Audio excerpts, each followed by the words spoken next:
जांच पूरी होनी चाहिए, किसने बनाया, कौन इसके पीछे, सबके खिलाफ कार्रवाई होनी चाहिए। जिसको पेपर दिया, जिसको लाभ पहुंचा, उसके खिलाफ भी कानूनी कार्रवाई होनी चाहिए। यानी कि अब सही मौका है सरकार के पास कि जो चयन प्रक्रिया उसमें भी बदलाव करे आरपीएससी और कर्मचारी चयन बोर्ड में, और इनको जेल में डाले, उम्र कैद की सजा का प्रावधान करे, बिल्डिंग पर बुलडोजर चलाए। राजस्थान के युवाओं के साथ न्याय होना चाहिए। अब सही समय है।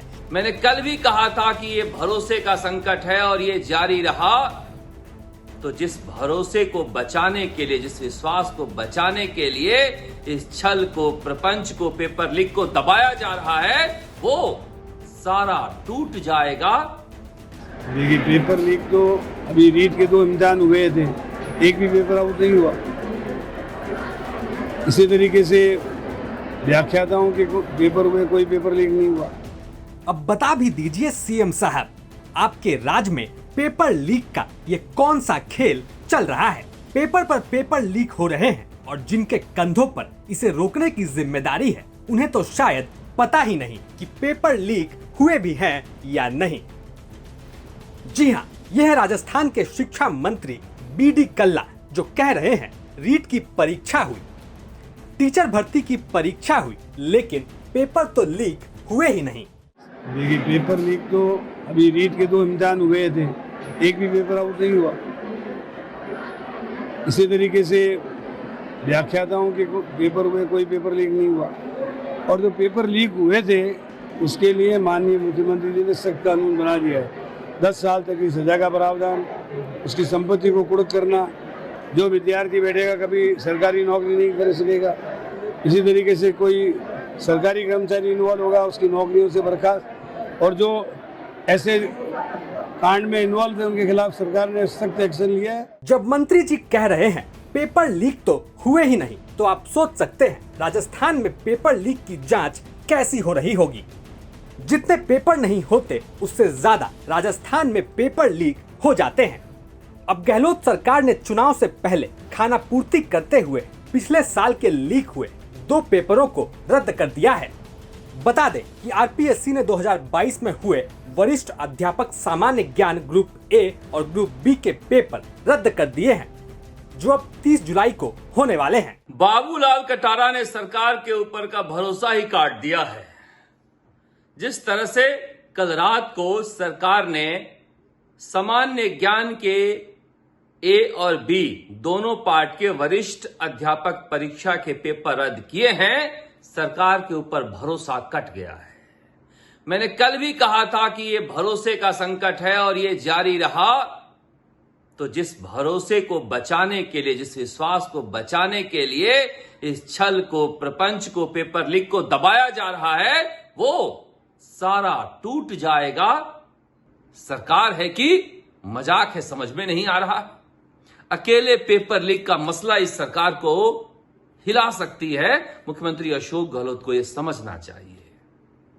हर परीक्षाओं को लेकर उन्हें बैठना चाहिए कि क्या बच्चों को इंसाफ मिल पाया है।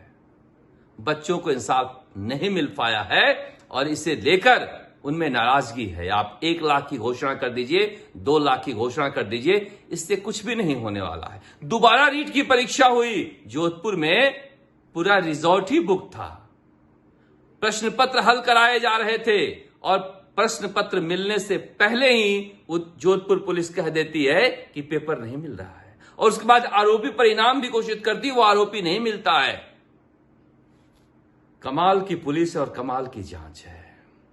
जितनी चीजें ढकी जा रही है उससे ज्यादा वो चीख चीख कर बयान कर रही है कि घोटाला हुआ है। अब बड़ा सवाल यही है कि ये कार्रवाई चुनाव से चंद महीने पहले ही क्यों की गई? क्या एक बार फिर पेपर लीक पर कार्रवाई के नाम पर खाना पूर्ति हो रही है? अब तक की जांच में पेपर लीक के 3 मुख्य आरोपी सामने आए हैं। भूपेंद्र सारन, जो 4 महीने से जेल में बंद है, आरपीएससी चेयरमैन बाबूलाल कटारा, जिसे पिछले महीने ही राजस्थान एसओजी ने गिरफ्तार किया, और सुरेश ढाका, जिसकी महीनों से तलाश ही खत्म नहीं हो रही। कहा तो जा रहा था कि पेपर लीक में कई बड़ी मछलियां शामिल हैं जिनके नाम अब सामने आएंगे, लेकिन ना जाने राजस्थान में कौन सा जादू चल रहा है कि महीनों और सालों से पेपर लीक के खेल का खुलासा हो ही नहीं पा रहा। इधर बेरोजगारों की लड़ाई लड़ने वाले उपेंद्र यादव एक बार फिर गहलोत पर भड़क उठे हैं। डर तो अब पैदा होगा, क्योंकि जब युवा निर्णय लेंगे, हमने युवा बेरोजगार महासम्मेलन किया और स्थिति स्पष्ट कर दी है कि सितंबर में हम निर्णय लेंगे।